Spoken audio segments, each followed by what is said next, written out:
to me. Yeah! Welcome everybody to another edition of Hassel's Review. And this week I'm going to be reviewing Hip Hop World. I was asked by our Geek Network Metal Ninja Studios family to do a review. We are part of the Geek Network Podcast Syndicate. Not to be confused with the Sinister Syndicate, because the Sinister Syndicate can be assholes. The Geek Network Podcast Syndicate, we're just loving people.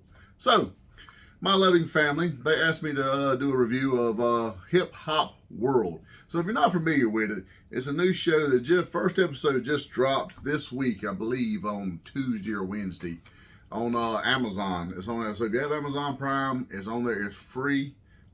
It's pretty interesting. The first episode's only 46 minutes. So it's a docu-series, but it's more of a musical journey than anything. So it follows Lenny S. is his name. He is the senior VP for Jay-Z's record label. He has a lot of connections. He is huge in the hip-hop world. So he's very, very big, and he knows everything. So I went into this kind of thinking it was going to be more of a, initially, I misconceived. It was going to be more of a, like, when it's talking about influence and whatnot, you'll be getting a lot of old school rappers and talking about things like that. No, this is actually pretty edgy and cool. Basically, the concept of the show is he travels around the world, thus Hip Hop World, and he goes and meets an established star or a rising star, and they get with members of that community that they're in. So like in the very beginning of it, he travels over to Jamaica, to Gangrel Studios, where he meets up with DJ Khaled. Now, everybody knows DJ Khaled. I mean, if you ain't been under a rock for the last 10 years or so, you know our boy there. I love him. He's another rotund fella like myself. Power to the heavy-set guys. We love it. So he meets up with him, and then they get to talking about, all the influences and things like that. And apparently, the Jamaican culture has a huge influence in the hip-hop community. And they have their own thriving hip hop over there as well.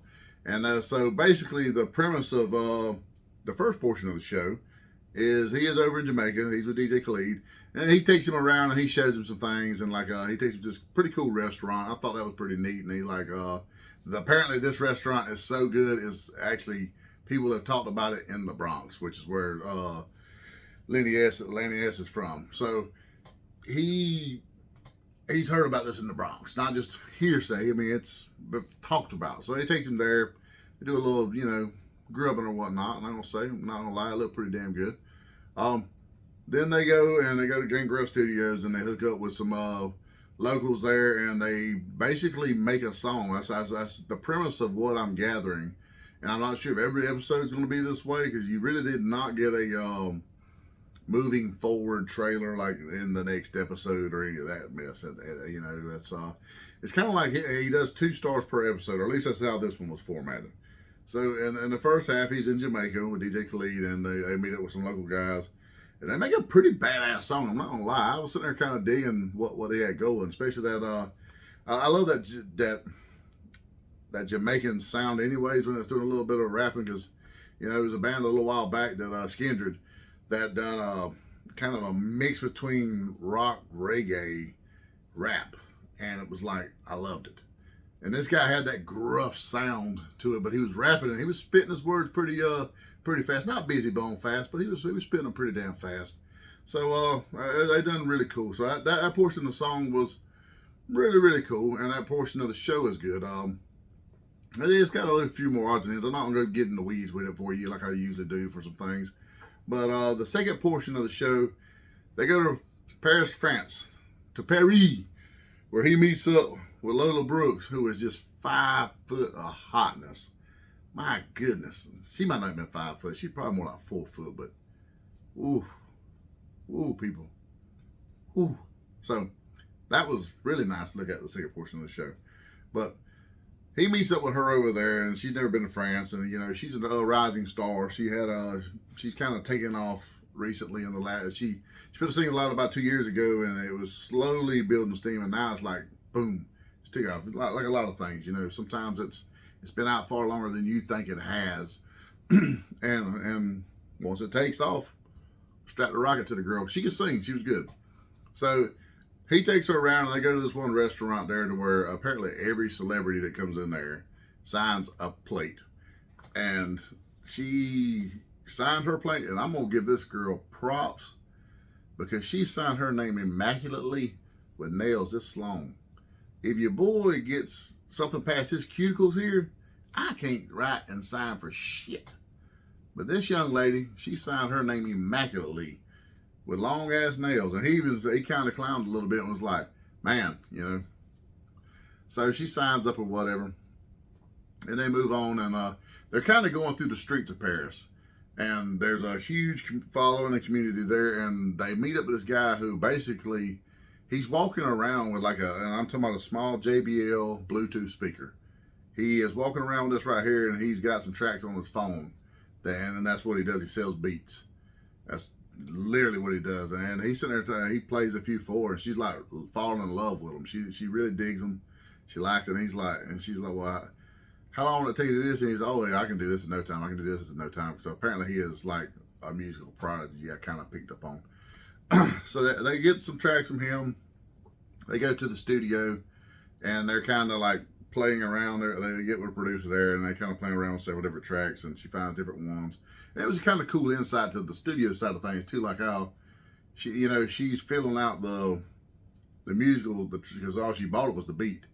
So she's filling that out and putting her words to it, and she's playing with how she does her words, like tempo and just everything that would go into it, highs and lows and things of this nature. It's pretty cool insight to just seeing how music is recorded. I'm not sure if that's something you dig or not. I enjoyed it. I really liked it. The one weird thing about the show, I will say, it had commercial breaks, but if you got most people, you've got Amazon Prime, you don't have commercials. So it was a little off. So I don't know if maybe they shopped the show around before they settled on Amazon. So I'm not quite sure, because it was literally like you had this big banner going Hip Hop World. And then it was like pause out, fade to black, and come right back Hip Hop World. Like it was coming and going from commercial. So that part was a little like, But it ain't like it was between the two different stars, so to speak. It was at various points during their segments. She didn't get as much time as Easy Khalid, obviously. I mean, why not? But you know, I was happy with every minute she was on the screen. All in all, pretty solid show. I give it about a 4 out of 5 Hassels. It's definitely worth. I'm gonna check out a couple more episodes myself. Not even on assignment, just to kind of see where they go with it. I liked it. I enjoyed it. It's not something you're going to tune into, over and over and over. I don't think it really has a lot of rewatch episode wise, but it's an enjoyable watch once at least. Each episode, I would think. So, with that being said, all in all, great show. I enjoyed it. Go check it out. It is on Amazon Prime. I believe if you don't have Prime, there's a couple places maybe you can rent it. Not 100% sure. I've heard talk of it possibly going to Netflix, because initially they were linked to Netflix, but I don't know. That's not why it had commercial breaks either. So not quite sure where that went. But that being said, thank you guys for tuning in. Go show us some love on our YouTube. Go show us some love on Geek Network. Metal Ninja Studios. I know they're working on a new site between the two. Our boy Blake Buzz from Blake's Buzz, he's working on some things, and he'll get that together, and it's going to be really, really cool. Check us out on Facebook, Nerdy Man Room Show, where I host my other show with my co-host Monster. We do a weekly show where we just talk about various topics and all things geeks and nerdy, because you can look around me, I'm a geek. Even got my Freddy shirt on today. Feeling pretty good about things, guys. So, check us out on Geek Network. Check us out on Spotlight Media, Metal Ninja Studios, the Spotlight Media Network. They have an app on Roku and Fire TV as well. So, we're everywhere, people. Check out the Nerdy Man Room Show, Hassel's Review, and go show some of our friends like Blake Buzz, Chris Daly's Fueled by Weird, Big Rob of Big Rob's House of Entertainment, and No Chinese Food. Go show these people some love. And while you're at it, don't forget to check out our sponsor, Zone Collectibles, 305 Tifton, Georgia. to hit them up for all your nerdy needs, where they can do fandoms unite unity through community. And I think I said that backwards this time. I went on all kind of Yoda. I apologize. It's late in the evening, folks. It's been a long week. I'm on a Friday afternoon, so show your boys some love. And while you're at it, take a couple of Hassel shots. Until then, travel the hip hop world.